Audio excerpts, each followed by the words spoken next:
आज का हमारा टॉपिक है सिरोसिस ऑफ लिवर। मतलब क्या हो रहा है, सिरोसिस का मतलब कि जो हमारा लिवर है वो धीरे धीरे करके क्या हो रहा है, डैमेज हो रहा है। तो it is a hepatic fibrosis and nodule formation. जो लिवर है, लिवर पर फाइब्रोसिस हो जाएगी और उसके जो नॉर्मल टिश्यू हैं वो स्कार टिश्यू से क्या हो जाएंगे, रिप्लेस हो जाएंगे। उसको ही हम क्या बोल रहे हैं, सिरोसिस ऑफ लिवर। उस पर क्या हो जाएगा, नोड्यूल फॉर्मेशन हो जाएगा, ना गांठें बनना शुरू हो जाएंगी। तो लिवर की जो नॉर्मल फंक्शनिंग है वो क्या हो जाएगी, ऑल्टर हो जाएगी।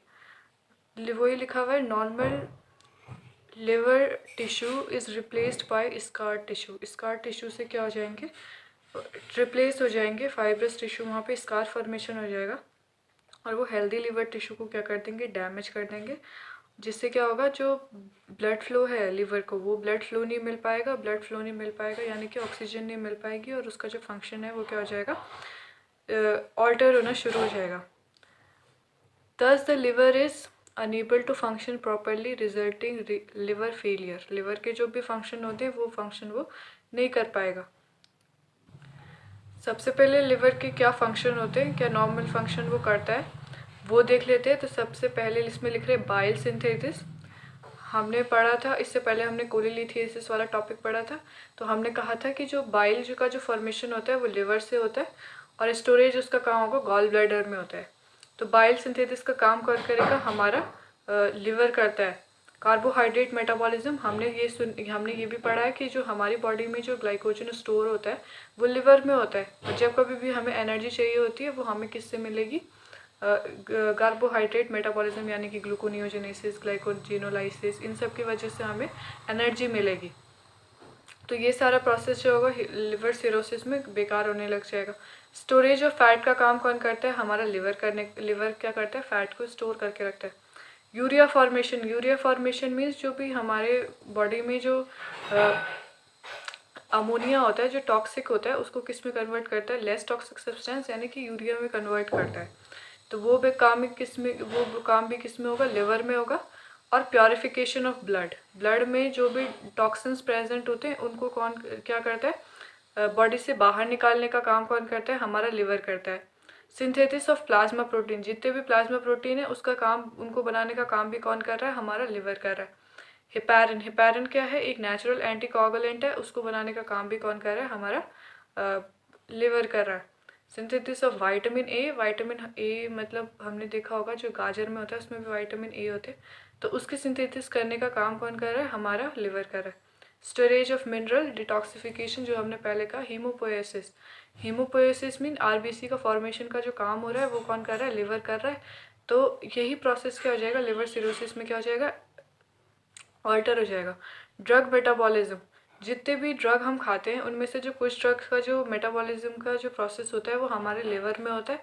अगर लिवर इतना केपेबल नहीं होगा, जैसे हमारी पैरासीटामॉल होती है, पैरासीटामॉल हमारे लिवर में जाके क्या होती है, मेटाबोलाइज होती है। तो वैसे ही लिवर अगर हेल्दी नहीं है, दैट मीन्स वहाँ पे ड्रग का भी कोई ओरली ड्रग खा रहे हैं तो उसका भी मेटाबॉलिज्म नहीं हो रहा है सही से, वो फंक्शन में यूज़ में नहीं आ पा रही है, ये लिवर सिरोसिस में हो जाएगा। अब है classification of cirrhosis of liver. तो सबसे पहले 3 टाइप के वो हैं सिरोसिस, मतलब स्कारिंग हो रही है हमारे लिवर सेल्स पे। तो सबसे पहला है alcoholic cirrhosis. As the name suggest कि जो ज़्यादा एल्कोहल कंजप्शन कर रहे हैं उनमें क्या हो रहा है, एल्कोहलिक सिरोसिस हो रहा है। लिवर जो हो रहा है वो बहुत ज़्यादा क्या हो रहा है, मतलब उसके टिश्यू क्या हो रहे हैं, डैमेज हो रहे हैं। तो उसमें भी स्टेजेस है। तो सबसे पहला है फैटी लिवर और हिपैटिक स्टेनोसिस। इसको हिपैटिक स्टेनोसिस भी बोलते हैं और फैटी लिवर भी बोलते हैं, जिसमें जो लिवर हो जाएगा वो येलो कलर का हो जाएगा और लिपिड का प्रोपोर्शन जो होगा उसमें ज़्यादा मिलेगा, अकोमुलेट हो जाएगा उस पर। तो ये उसका अर्ली चेंज है, जब क्या होना, सिरोसिस होना शुरू होता है। फिर दूसरी स्टेज इसमें होती है एल्कोहलिक सिरोसिस, लेट चेंज होता है। जो फैटी टिश्यूज थे वो इनलार्ज होकर क्या करेंगे, उसको ब्राउन और शंकन बना देंगे और इससे क्या हो रही है, फाइब्रोसिस हो रही है लिवर में। फिर उसका जो दूसरा टाइप है हमारा वो है पोस्ट नेक्रोटिक सिरोसिस। 10 to 30% में ये वाला सिरोसिस होगा, 10 to 30%, caused by toxic agent और वायरल हेपेटाइटिस। वायरल हेपेटाइटिस हमने पढ़ा कि हेपेटाइटिस का वायरस होता है जो कि क्या करता है, मेनली हमारे लिवर को क्या करता है, इन्फ्लेमेशन कॉज करता है उस पर, ये हमने पढ़ा था। अल्कोहल कंजप्शन, फाइब्रस टिश्यू और रीजनरेट, नोड्यूल फॉर्मेशन हो जाएगा हेपेटिक टिश्यूज़ में, प्रेजेंस ऑफ लार्ज बैंड। तो कनेक्टिव टिश्यू के लार्ज बैंड किस में प्रेजेंट हो जाएंगे? पोस्ट नेक्रोटिक सिरोसिस में। फिर है तीसरा part, that is biliary cirrhosis. ये क्रोनिक डिजीज़ है, chronic disease that cause bile duct in the liver to inflamed. हमारा जो लिवर हो जाता है वो क्या हो जाता है? इन्फ्लेमेशन हो जाता है, उस पर लिवर मतलब क्या हो जाता है? डैमेज होना शुरू हो जाता है, उस पर स्कार और फाइब्रस टिश्यू क्या हो जाते हैं? उसके अराउंड क्या हो जाते हैं? फॉर्म हो जाते हैं अराउंड द बाइल डक्ट। जो हमारी बाइल डक्ट है उसके अराउंड क्या हो जाता है? ये नोड्यूल और नोड्यूल फॉर्मेशन शुरू हो जाता है। ये थे इसके 3 टाइप। अब है कॉजेज एवं कॉज और रिस्क फैक्टर, किन किन वजहों से होता है और रिस्क फैक्टर क्या क्या है कि जो चीज़ें हमें क्या करनी है? सडनली स्टॉप करनी है जैसे जैसे हमें डायग्नोसिस मिल जाएगा। हैवी अल्कोहल कंजप्शन, क्योंकि अल्कोहल जो होता है वो पूरी तरीके से हमारे लिवर में अब्जॉर्ब होता है, तो उसको हमें क्या कर देना है? कम कर देना है यूज़ करना।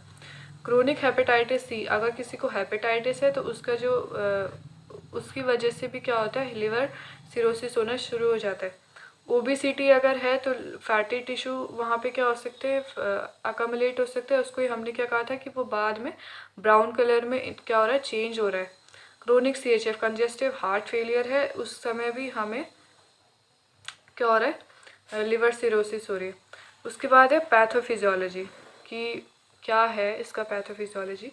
तो ड्यू टू इटियोलॉजिकल फैक्टर, जो भी हमने फैक्टर बोले हैं कि ओबेसिटी हो सकता है, हेपेटाइटिस सी हो सकता है, या हैवी अल्कोहल कंजप्शन कर रहा है, उसकी वजह से क्या हो सकता है? इन सब चीज़ों की वजह से diffuse destruction and regeneration of liver cell. Liver cell क्या होते हैं? हमने कहा कि लिवर सेल में एक ऐसे सेल्स होते हैं जो कि क्या करते हैं? खुद से भी रीजनरेट करते हैं, लेकिन क्या हो रहा है? उसमें डिस्ट्रक्शन हो रहा है, वो लिवर सेल डैमेज नहीं कर पा रहे क्योंकि उनका जो ओवरलोड है वो हमने किस पे कर दिया? अल्कोहल कंजप्शन पे कर दिया। तो सेल्स क्या हो चुके हैं? वहाँ पे डैमेज हो चुके हैं।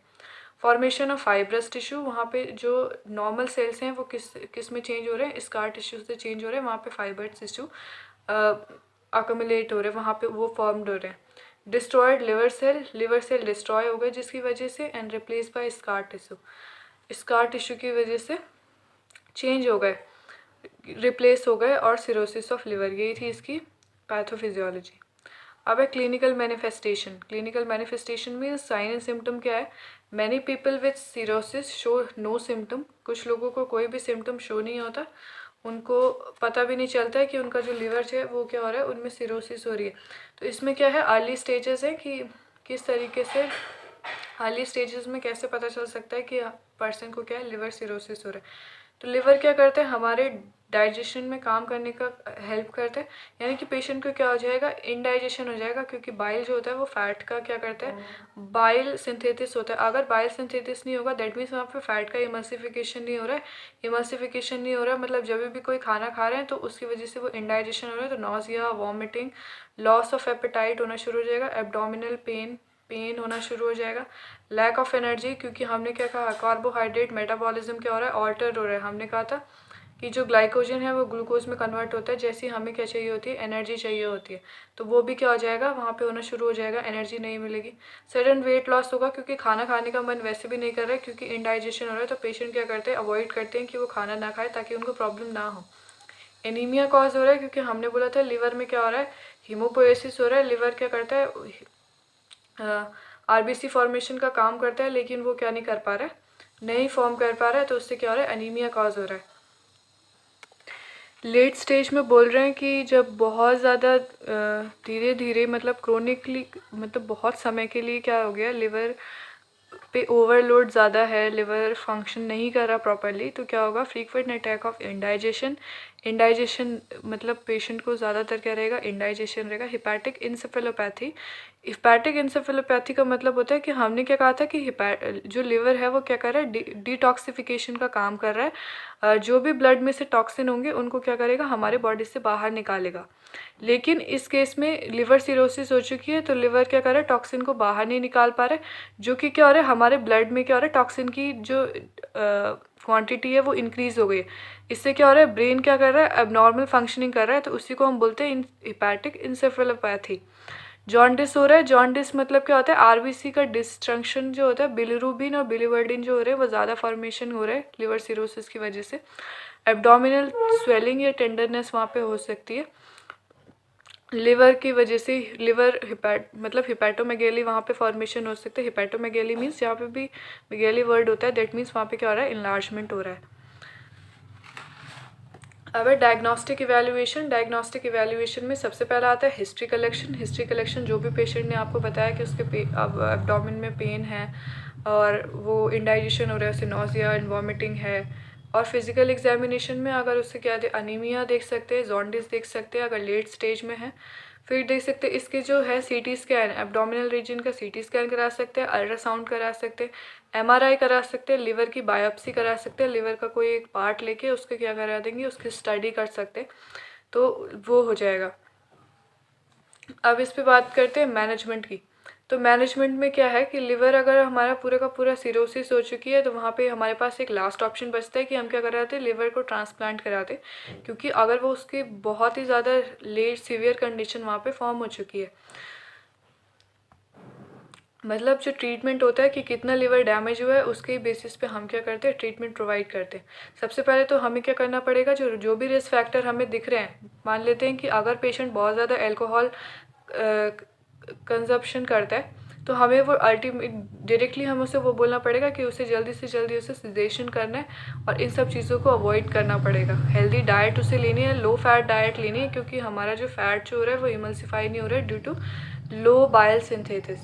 सोडियम रिस्ट्रिक्टेड डाइट लेनी है, क्योंकि उससे क्या हो सकता है, एसाइटिस डेवलप हो सकता है। एसाइटिस मीन्स क्या होता है, fluid accumulation in the abdominal area. तो वहाँ पे क्या होता है, सोडियम रिस्ट्रिक्टेड, सोडियम को हमने क्या कहा था, सोडियम पानी को अपने साथ चिपका के रखता है, तो एसाइटिस डेवलप होने के चांसेस होते हैं। तो सोडियम रिस्ट्रिक्टेड डाइट लेनी है वहाँ पे। सिजेशन ऑफ अल्कोहल अगर कोई करता है तो डायूरेटिक में भी इंडिकेटेड, क्योंकि फ्लूइड बिल्डअप हो रहा है तो डायूरेटिक दे सकते हैं ताकि क्या हो जाए, ज़्यादा से ज़्यादा क्या हो, यूरिन पास हो। हिपैटिक इंसेफेलोपैथी हो रही है तो हम क्या करेंगे, बाउल क्या कर देंगे, क्लीन करवा, बाउल इनेमा के थ्रू क्या करा देंगे, बाउल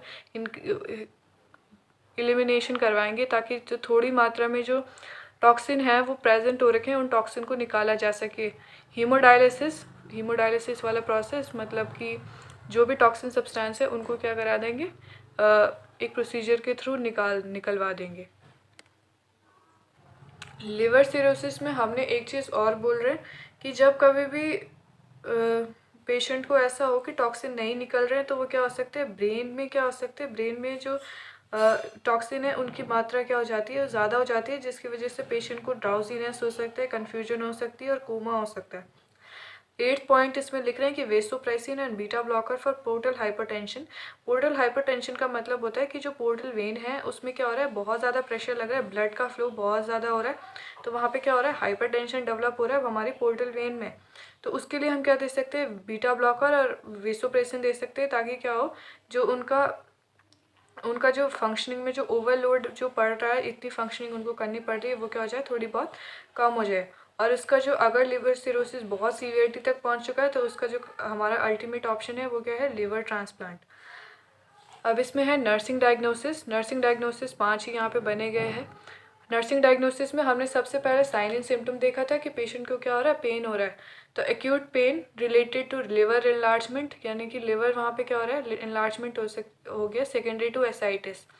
एसाइटिस मीन्स वहाँ पे फ्लूइड बिल्डअप हो चुका है, एसाइटिस की वजह से लिवर इनलार्जमेंट हो रहा है, as evidence by appearance and palpitation. Palpitation से कर सकते हैं, अपेयरेंस से बोल सकते हैं, या फिर हम बोल सकते हैं कि हमने जो सीटी स्कैन वगैरह कराए थे उसमें सीटी स्कैन से जो हमें क्या कराया था, लिवर इनलार्जमेंट हमने देखा था। Fluid volume excess related to excess sodium and fluid intake. Sodium intake ज़्यादा है, दैट मीन्स वहाँ पे क्या हो रहा है, फ्लूइड बिल्डअप हो रहा है, जिससे हम एसाइटिस बोल रहे हैं। सेकेंडरी टू लिवर सिरोसिस की वजह से हो रहा है, उसकी मतलब लिवर सिरोसिस की वजह से वहाँ पे फ्लूइड डेवलप हो रहा है। सेकेंडरी टू का मतलब ये होता है। As evidence by pallor, abdominal distension की वजह से वहाँ पे एब्डोमिनल डिस्टेंशन दिख रहा है, जिसकी वजह से क्या हम क्या बोल पा रहे हैं कि वहाँ पे क्या है, फ्लूइड वॉल्यूम एक्सेस है।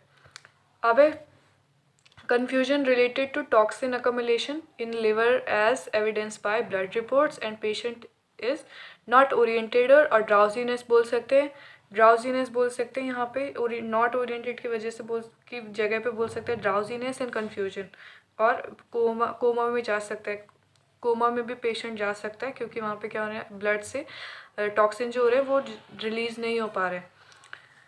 Ineffective breathing pattern related to decrease lung impact expansion secondary to fluid collection. अब वहाँ पे एसाइटिस डेवलप हो रखा है, फ्लूइड बहुत ज़्यादा कलेक्ट हो रखा है, तो वहाँ पे ब्लीडिंग पैटर्न जो हो रहा है वो अल्टर हो रहा है क्योंकि लंग जो हो रहे हैं वो अच्छे से एक्सपैंड नहीं कर पा रहे as evidence by shallow breathing और विजुअलाइजेशन। जब पेशेंट क्या करने लगेगा, बहुत ज़्यादा जल्दी ब्रीदिंग रेट को बढ़ा देगा, तो मतलब वहाँ पे क्या हो रहा है, ब्रीदिंग पैटर्न ऑल्टर हो चुका है। फिर है imbalance nutrition less than body requirement. Imbalance nutrition क्यों, क्योंकि पेशेंट को क्या हो रहा है, इंडाइजेशन हो रहा है, तो इसकी वजह से वो सोच रहे हैं कि वो खाना नहीं खाए। Related to inability to digest food या indigestion as evidence by weakness and weight loss. मतलब उनका वेट लॉस हो रहा है, सडन वेट लॉस हो रहा है और वीकनेस उन्हें हो रही है, इसकी वजह से हम बोल रहे हैं कि उनको क्या है, इम्बैलेंस न्यूट्रिशन है। जो लिवर सिरोसिस था उसके लिए इतना ही टॉपिक है।